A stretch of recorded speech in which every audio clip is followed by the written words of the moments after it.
I hope I can remember how to put this back together.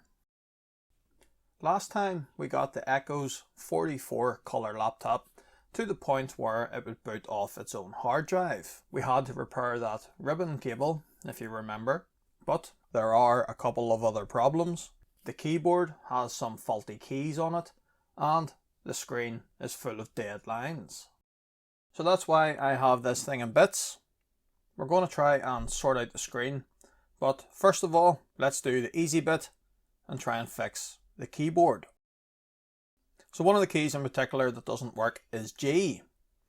I'm just using the keycap puller here to remove it, and I can show you quickly how it works. So you have your typical low profile laptop key, and there's this little plunger here that sits underneath it, sort of like that.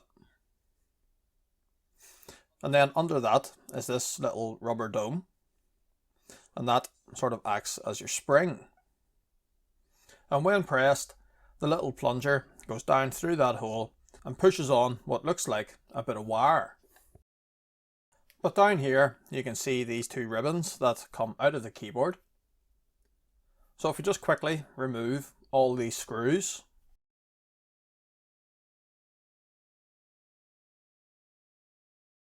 and then carefully try to remove this metal backplane, you can see that the two ribbons are actually two individual membranes. And basically how the keyboard works: you push down on the key, which in turn pushes the plunger into these sort of wires, which are actually just hollow rubber tubes. That then pushes the two membranes together, creating a circuit and giving you the keystroke. The question is though, why do parts of this keyboard not work? Well, the most likely answer is that there's a break somewhere on these traces. You call them traces on a membrane? We're going to call them traces. Essentially all this is like a conductive paint that is on the flexible membrane. And to my mind anyway, the most likely place this is going to break is going to be down here around the connector. This is where the membrane is bent, so the conductive paint is under stress. I think that's where it's more likely to fail.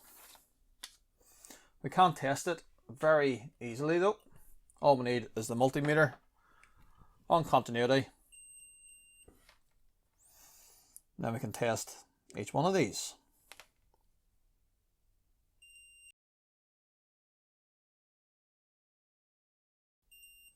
And if you are going to be doing this, go very lightly at it, because you do not want to be accidentally scratching the conductive paint off the membrane with the metal tip of your probe.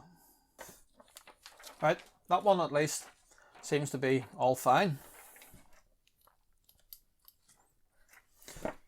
This one though does look a bit damaged down around here, so let's test it.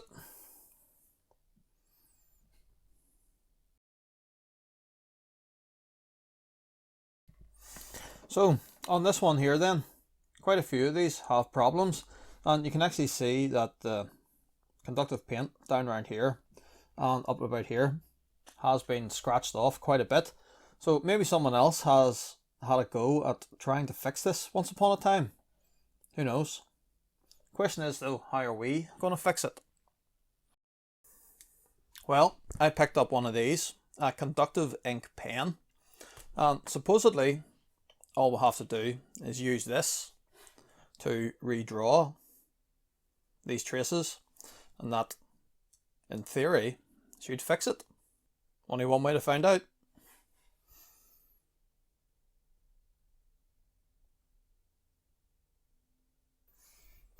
Okay, that's all that drawn on, and I've left that sitting there for about 15 minutes or so just to make sure that it's dry. It's not exactly the neatest. I never really was one for staying inside the lines while colouring in. Let's put it to the test though.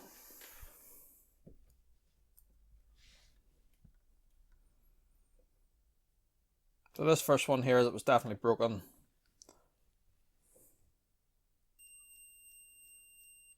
That is now fine. Try one of the other ones. The one at the far end also was broken. Seemingly working again. So, let's reassemble the keyboard and test it. Yes, I'm going to check all the rest of them to make sure they're fine and also that there's no shorts between it. But assuming all that is okay, reassemble the keyboard and let's see if that fixed it. Right, laptop is reassembled. Let's put it to the test.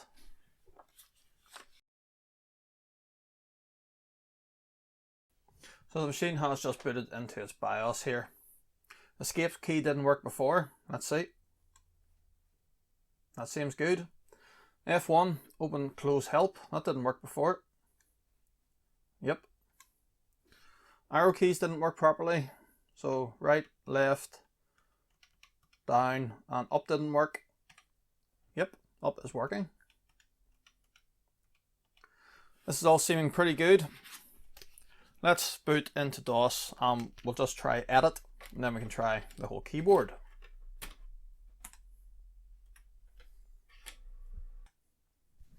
Right, let's try out this keyboard. Top row works. Tab, that's good. All good. Control doesn't seem to be working, which is strange if everything else works. With the arrow keys. Yep. Delete. Backspace. Home. End. Yeah, the whole keyboard seems to be working apart from control, which is really weird. But maybe it's something to do with keyboard layout not being set up properly. Not sure. But I think for the most part, we can call this a success. This conductive ink has seemingly fixed the ribbons on this keyboard.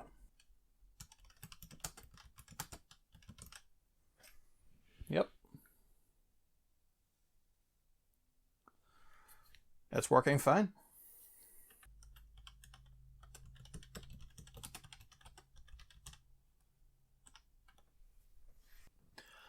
This screen though, well, that's a whole other problem because to be perfectly honest with you, I don't think we're going to be able to fix this. As you can see, since last time, this whole area up here has got worse. Initially it was just a blank bar about that size. Now it's that whole top corner is gone. On top of that, these various dead lines on the bottom half of the screen. Honestly, I think this sharp LCD is just toast. Now, you can't buy a replacement one of these. You still can't get them. Obviously, new old stock. But you're looking well over £100. And to be perfectly honest with you, that is probably £100 more than I want to spend.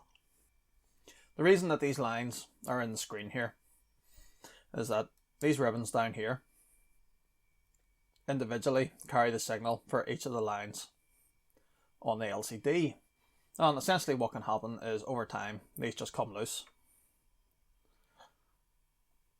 Now if you had a screen maybe with 1 or 2 lines in it, what you can sometimes get away with is just like jamming a bit of cardboard or paper in here to push down on the ribbon and remake contact. You can try to reflow this, but you need specialist equipment for it. It's not just a soldering iron. I don't have that and it's just slightly over my head anyway. You can see there, if I push about there, hopefully you can make that out. It changes the lines that are out just on this part of the screen. In fact, it's making it slightly worse. This section up here though, that is just completely gone. Underneath these little blobs, well, they're actually just bits of PVC tape. There's a little chip which handles the signalling, and I think this one here is bad because it is screaming hot I can hardly touch it. All the rest of them are cool. In fact, that one beside is quite hot as well. Not as bad. That one is absolutely screaming hot. There is certainly no way to fix that. So, as far as I'm concerned, that screen is dead. Question is though, what are we going to do? Well, I see two options here.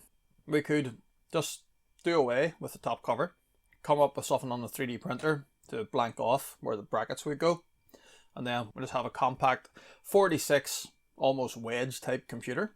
But I do have this. This is a spare Toshiba LCD screen. It's the same size as this screen. Obviously the housing is a completely different layout, but could we possibly make this Toshiba screen work in place of this Sharp one? It does use the same connectors on here for the signaling. It has the same connector here that goes to the backlight. It did come with this driver board here, which is completely different to this one. But the question is, will this driver board with its onboard contrast and brightness controls be able to control this LCD screen? So we do have an image, which unfortunately probably can't make out on the camera because it is really dull. So what we're going to have to try and do here is take the screen out of this and put it into this housing, but keep the backlight out of this one, because the driver board on the laptop cannot drive the backlight of this screen properly. So unfortunately this is not happening. While the physical screen is the right size, nothing else lines up even remotely. But more so out of any of it is the mounting holes. I would have to butcher this original plastic considerably, and possibly also rewire these points here to get them away from those holes. You could possibly cut this off, because I don't think this is used, but that is significant modification that I don't really fancy trying, to be honest. So I think what I might do instead is put this screen back together in its original housing here, but try to incorporate the backlight out of the original screen from the laptop. Well, I've been over every permutation of this that I can think of, and unfortunately I just cannot get it to work. I can't get the screen brightness any better than what you see here, which, to be honest with you, is far too dark for general use. So what are we going to do? May have to just abandon the screen on this laptop and instead convert this laptop to be just a 46 wedge type computer. Take the screen housing completely off, and we'll come up with something on the printer to fill in where the hinges were. I tried the CFL out of the original screen in this. It didn't make any difference whatsoever. I also tried all of this out of the original screen, but again, didn't make any difference. In fact, if anything, with these in it, that screen was darker. So perhaps that screen itself is just a darker screen than the Sharp one, and it needs more light to get a clear image out of it. Oh well, I don't like getting beat, but I think in this instance there's nothing else I can do. Right, this video is getting long enough as it is, so I'm going to try and come up with a few things on the 3D printer to fill in this hole on the side where the battery was, but also we're going to get rid of the screen and need to come up with something to fill in the holes where the brackets were. So I've been working at this off and on for a couple of days, and this is what I've come up with. So the first two main bits we need to cover are where the brackets were, and that's the job of these bits. Now, yes, it's white because I only have white PLA at the minute. I have ordered some grey. I'm thinking do it in grey to try and tie in with that floppy drive, which is grey, and also that button. The original battery cover was grey also. And yes, you'll notice the PCMCIA cover is missing because this idiot, when manhandling the case trying to measure things, accidentally knocked it and broke it off. Tried to glue it back together, but it just does not want to stick. So just going to replace that with a 3D printed part as well. So anyway, these bits here. So the intention is this wee bit that sticks out will go in that hole where the wires came out of, and then that should just push down in there. And then equally, this wee bit here, put this wee nub on it here just to help hold it in place, as there's no hole on this side for it to go into. And that goes in there like that. To cover the battery door, this is what I've come up with here. And that hopefully will just slide in there like that. There we are. This is going to be the replacement cover for in here, but I'm not going to fit that yet because I will need to glue it into place with this little hinge I've made here. That'll sit over that like that internally, and this wee bit here will be glued to the case. So I'm going to wait until I get the grey, then I can just remake all that and fit it together. And then made these wee bits as well that I'm going to use to try and fix this side of the case here where the little brackets are missing. These are the right shape. Once glued on to the base, they should clip into the case of the laptop and hold that base on securely. But again, I'm not going to fit those today. I'm going to wait until I get the grey PLA. Well, there we are. That is pretty much everything I think I can do to this little laptop for now. Once I get the grey PLA, I will reprint these bits, and sure, I'll stick a couple of photos on the community tab and on Twitter for you to take a look at. But despite the fact that we couldn't get the LCD sorted, and I think you'll agree with me that the original LCD screen was just too far gone, despite that, I'm pretty well pleased with how this little system has turned out. We do now have a very compact 486 desktop, dare I say wedge type computer, running Windows 3.1 and MS-DOS 6.22. Question is, what would I ever use it for? Don't really know.